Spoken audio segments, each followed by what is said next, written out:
le Seigneur pour ce beau morceau et certainement celui que le Seigneur a utilisé pour bénir son peuple en ce matin, frère Marcellus. Que le Seigneur continue à te bénir et qu'il permette à ce que tu sois toujours en mesure de faire connaître son nom à travers la musique. En ce matin, nous sommes très contents d'être ensemble, bien que cette journée est un petit peu plus intense que les autres. Mais vous comprenez avec moi que nous sommes en train de fêter, je dirais triplement. C'est le sabbat, la Sainte Seine, le baptême. Donc, lorsque la fête est remplie, ça prend un petit peu plus de temps que d'habitude. Donc, j'espère que le Seigneur nous permettra de pouvoir être présents d'esprit afin de continuer à l'adorer en esprit et en vérité. Je vais prendre le temps de saluer en particulier, on a salué tous nos amis qui adorent avec nous, mais d'une manière spéciale, pasteur Alex. Il est juste en arrière, il ne fait pas de bruit, ainsi que son épouse. Donc, pasteur Alex est pasteur à l'église du Nazaréen, l'Aquarium de Laval. Donc, c'est toujours un plaisir de l'avoir avec nous. Il nous a déjà visité ici, à l'église. C'est un ami de la famille, donc cela nous fait plaisir que tu adores avec nous en ce sabbat, pasteur Alex, ainsi que ton épouse. Que le Seigneur vous bénisse. Amen. En ce matin, ou midi, je vais dire, nous allons essayer, non pas courir, mais raccourcir un peu pour en préparation ou en prédisposition à cette grande célébration. Nous bénissons le Seigneur pour Mezen ainsi que Tamisha qui ont accepté de s'afficher avec le Seigneur. Comme nous le disons toujours, il y a deux grandes décisions dans la vie. La première, c'est celle de se donner à Dieu. Et la deuxième, de se trouver un compagnon de vie. Donc nous prions à ce que le Seigneur vous accompagne et que dans votre cheminement, qu'il fasse en sorte que vous puissiez grandir, prospérer et être des représentants fidèles de sa parole. Ce matin, pour nous prédisposer à notre service, notre célébration, je vous propose de méditer sur des passages que vous connaissez déjà. Ça va être dans l'évangile de Jean.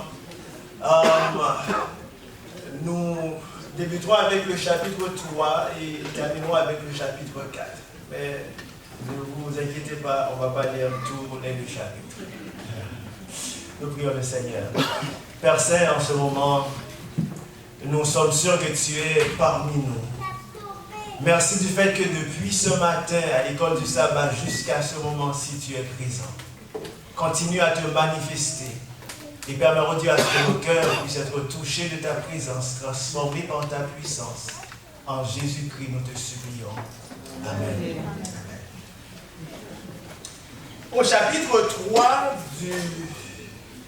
de l'évangile de Jean, il y a un homme important qu'on a introduit. Nous trouvons l'introduction du pharisien Nicodème. L'histoire nous présente cette rencontre ou ce dialogue. Et ensuite, au chapitre 4, il y a l'introduction d'une autre personne, la femme samaritaine. Dans ces deux récits, ou dans ce récit, nous pouvons comprendre que le Seigneur a un amour incomparable pour l'humanité.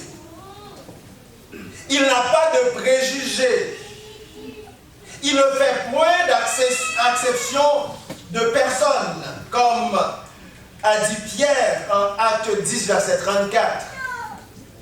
Le Seigneur aime toutes sortes de personnes. Le Seigneur cherche l'humanité dans son ensemble. Cela veut dire que pour Jésus, il n'y a pas eu de barrière. Pour Jésus, il n'y a pas eu de tabou, en autant qu'il y a une âme à sauver.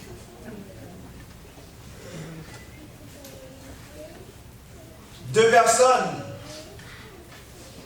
n'auraient pas pu être plus différents que Nicodème et la Samaritaine. Aux yeux du monde, chers amis, Nicodème était un grand. Et Jean 3, plutôt le verset 1er décrit, eh bien, Nicodème comme un chef des Juifs. Jean 7, 50 et 51 dit qu'il était membre du Sanhédrin, le directoire juif.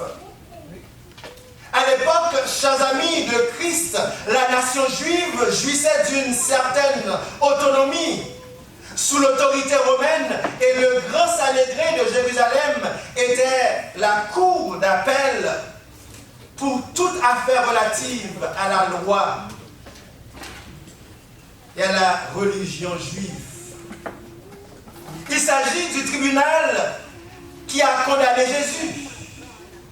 Donc ce tribunal avait un pouvoir énorme. Et Nicodème était apparemment membre du grand Sanhédrin de Jérusalem. Donc Nicodème était très haut placé dans la société. Nicodème était un leader vers qui les gens se tournaient les regards. Aux yeux du monde, chers amis, tandis que la Samaritaine était même pas une personne.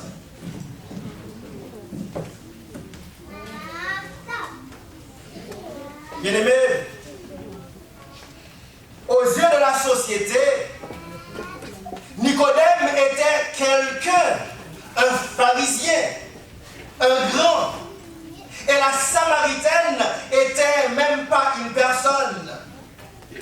C'était un homme et la Samaritaine une femme.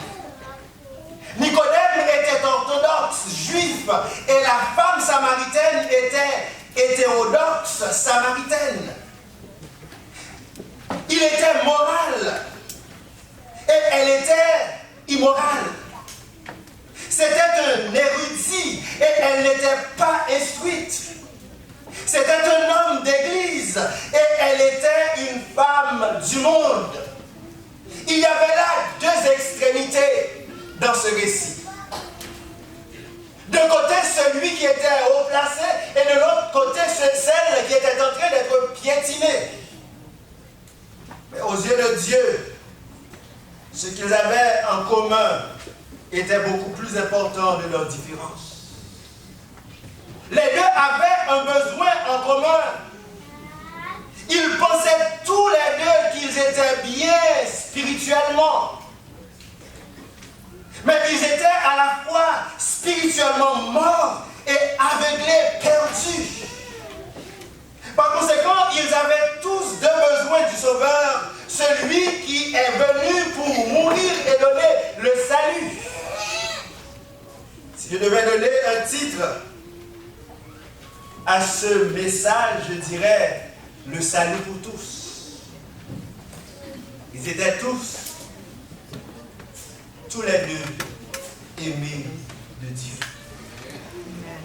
Aujourd'hui, chers amis, dans la société, il y a des classes sociales.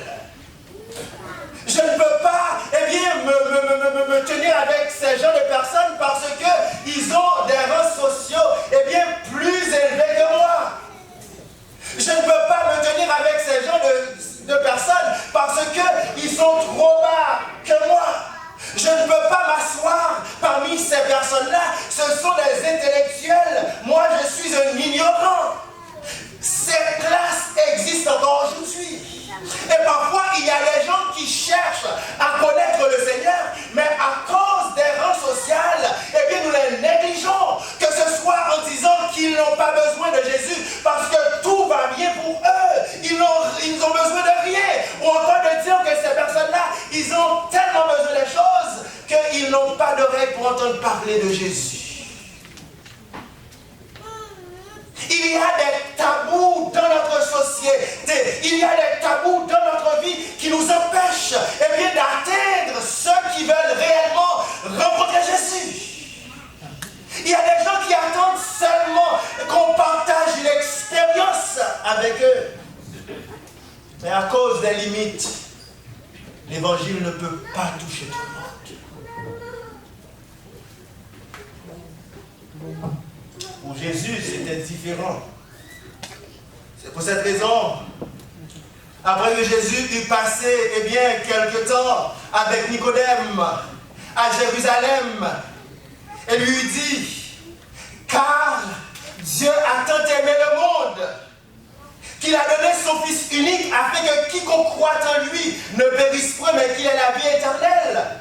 La parole nous dit qu'il quitta la Judée et repartit plutôt pour la Galilée. Mais il avait besoin de passer par la Samarie. Cette limite, ce tabou qui existait pour Jésus, il fallait une fois pour toutes renverser cette barrière. Parce que l'évangile, le salut doit être accessible à tous.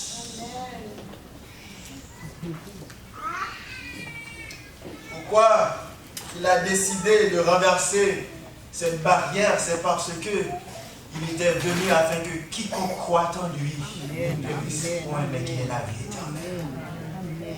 Ce n'était pas une nécessité géographique.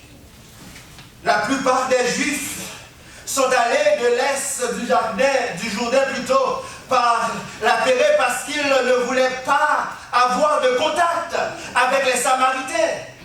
Ils ne voulaient pas échanger avec les Samaritains. Ils ne voulaient même pas toucher la terre des Samaritains. Cela les rendait cérémoniellement impurs lorsqu'ils touchaient le sol samaritain. Waouh! Ils étaient tellement purs. Ils savaient aussi qu'ils ne recevraient aucune hospitalité aussi de la part des Samaritains. Donc ce n'était pas seulement les Juifs, mais les Samaritains aussi n'étaient pas prêts à les recevoir. Donc il y avait une animosité entre eux. Alors pourquoi Jésus avait-il besoin de passer par Samarie?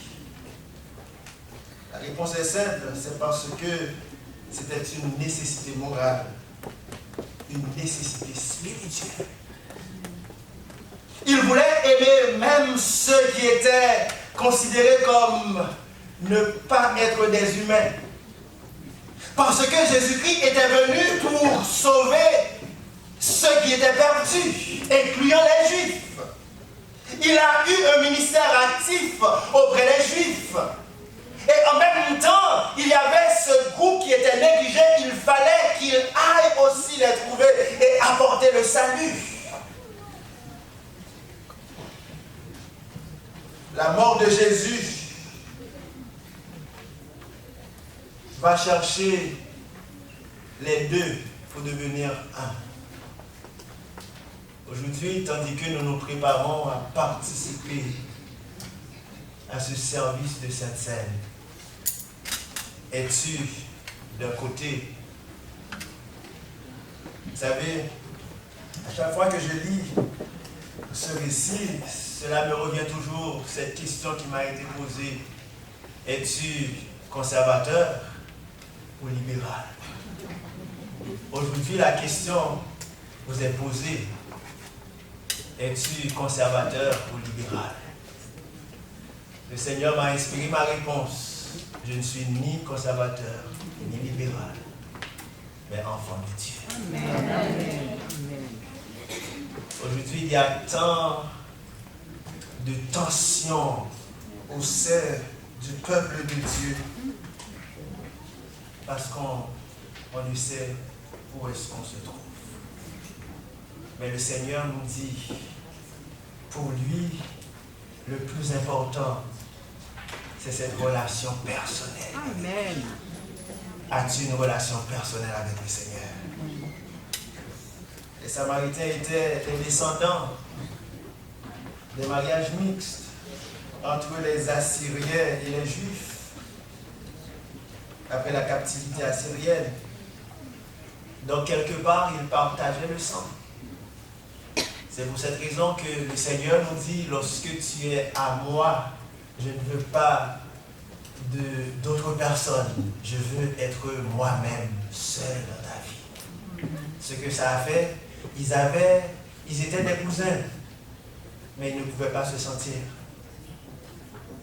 Aujourd'hui, tandis que nous nous approchons devant cette table, rassurez-vous, rassurons-nous que dans notre vie, il y a une seule personne qui domine. Rassurez-vous que vous êtes sur une puissance et que cette puissance, c'est la puissance du Saint-Esprit.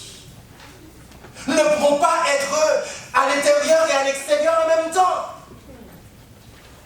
Nous ne pouvons pas partager notre temps avec le monde et avec Dieu. Ce que Dieu veut, c'est que nous nous consacrions à lui et à lui seul. Amen. Et c'est pour cette raison, lorsque nous arrivons devant cette table, ce n'est pas pour nous condamner, mais plutôt pour nous délivrer. Amen. Parce que lorsque nous arrivons devant cette table, c'est le moment pour nous de nous examiner nous-mêmes. Suis-je dans ce camp, eh bien, de ceux qui se pensent être parfaits pour repousser les autres? Ou encore qui se trouvent dans cette bas-fond, mais qui se sentent assez bien, qui ne veulent pas avoir de changement? Est-ce que je vais faire semblant d'être Dieu, d'être toujours à mes affaires, lorsque au fond de moi, je sais que cela ne fonctionne pas? Est-ce que je vais me présenter devant cette table avec l'hypocrisie, sachant que dans mon cœur, comme on dit, aussi longtemps que 3 piles t'es pas tombé sur l'estomac, moi je ne vais pas te laisser aller.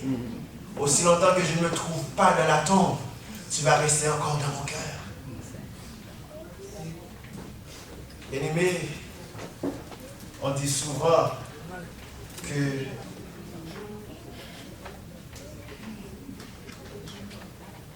nous avons beaucoup de chance parce que si nous ne sommes pas sauvés, ce n'est pas la faute de Dieu. À chaque sabbat, lorsque je viens dans cette assemblée, je dois m'assurer que mon cœur est pur. Lorsque je vais rencontrer mes frères et sœurs, je dois m'assurer que mon cœur est pur. Lorsque je me lève le matin, je dois m'assurer que mon cœur est pur par rapport à mon épouse, par rapport à mes enfants. Je dois faire l'examen de ma vie.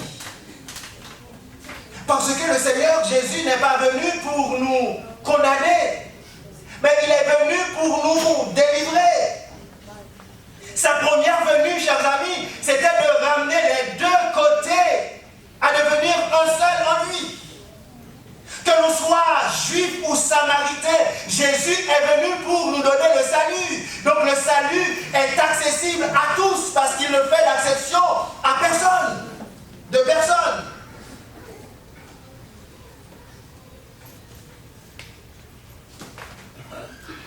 Jésus a atteint les nombres humains, ceux qui étaient considérés comme rien du tout. Il l'a fait en traversant ces barrières sociales. Jésus aimait les gens sans préjugés. Jésus leur a offert le même évangile qu'il a offert à Nicodème. Il a mentionné tous les tabous. Il a touché des points intouchables. Pourquoi? Parce qu'il voulait nous donner la victoire. Et ce qui est important de se rappeler, chers amis, c'est que cette victoire nous est donnée à tous. Si on pense qu'on va piétiner un autre pour gagner, ça ne fonctionnera pas. Parce qu'il est venu pour donner le salut à tous. Amen. On raconte l'histoire de l'Olympique qui s'est déroulé à Seattle. Il y a quelques années, aux Jeux olympiques spéciaux de Seattle, il y avait 9 concurrents, en dit-on. Tous handicapés, physiques ou mentaux. Ils se sont rassemblés à la ligne de départ pour le 100 mètres. Ils étaient tous présents attendant le signal du départ. Ils étaient excités, ils voulaient participer. Et au son du départ, ils ont tous commencé par laisser la ligne de départ. Ils étaient excités à partir, à participer. Mais il y avait un parmi eux qui est resté sur la ligne de départ en train de pleurer, un petit garçon. Les autres s'avançaient vers la ligne et ils ont entendu le cri. Ils étaient tous dans cette compétition. Et il y en a un qui a regardé en arrière et il a vu le petit garçon qui était lui aussi parmi ces 9 participants et il s'était arrêté. Il a regardé et les autres se sont arrêtés. Ils ont regardé le petit garçon en arrière parce que dans leur tête, il n'y avait pas de compétition, mais ils étaient là ensemble pour avoir du fun. Parfois, chers amis, nous sommes dans l'église. Parfois, nous sommes là. Nous nous appelons chrétiens, mais on doit se questionner. Oh, c'est vrai, parfois, en tant qu'humains, nous allons faire des erreurs, c'est normal. Mais nous sommes là pour nous supporter les uns les autres. Parce que cette course dont Paul parle n'est pas une course à savoir, eux va gagner, l'autre va perdre. Mais c'est juste une façon de dire que nous devons avoir la discipline de notre vie. Mais nous sommes là pour nous supporter les uns les autres. Parce que Jésus-Christ est venu pour donner le salut à tous. Il y a de la place pour tous ceux qui le veulent. Amen. Les 8 participants regardaient en arrière et ont vu qu'il y avait ce petit garçon qui pleurait. Ils se sont arrêtés et retournés trouver le petit garçon à la ligne du départ. Arrivé là-bas, il y avait une petite fille. Voyant le petit gars pleurer, il lui a donné un petit bisou. Il dit, je suis sûr que ça va soulager. Et en chaîne, ils se sont mis ensemble jusqu'à la ligne d'arrivée. Dans ma vie spirituelle, dans ma vie chrétienne, suis-je prêt à m'arrêter pour épauler un autre? Lorsque nous arrivons devant la table, cela nous fait penser à la réalité de notre vie chrétienne. Et devant cette table, ce que j'aime avec cette célébration, le Seigneur me permet de renouveler mon attachement, mon engagement avec lui. Tandis que tu te prépares, tandis que l'Église est prête à dire au Seigneur, Seigneur, pendant le trimestre écoulé, j'ai fraré. J'ai fait des choses que je ne devrais pas. Pendant le trimestre écoulé, il y a des paroles dures qui ont été proférées envers mon mari, envers mon épouse, envers les enfants, envers mon frère, ma soeur de l'église, les collègues de travail. Mais aujourd'hui, le Saint-Esprit me visite et me rappelle que je suis sauvé en Jésus-Christ. Amen. Sauve-moi de mes faiblesses et permets-moi de garder ce salut en moi. Oh, si tu présentes ton offrande à l'Éternel et qu'il te vient à l'esprit, le Saint-Esprit te dévoile qu'il y a quelqu'un qui te fait du mal, dépose l'offrande et réconcilie-toi. Ensuite, tu reviens. C'est un moment personnel. Ne pense pas à ton mari. Oui, c'est vrai, il t'a dit ou elle t'a dit quelque chose qui t'a blessé.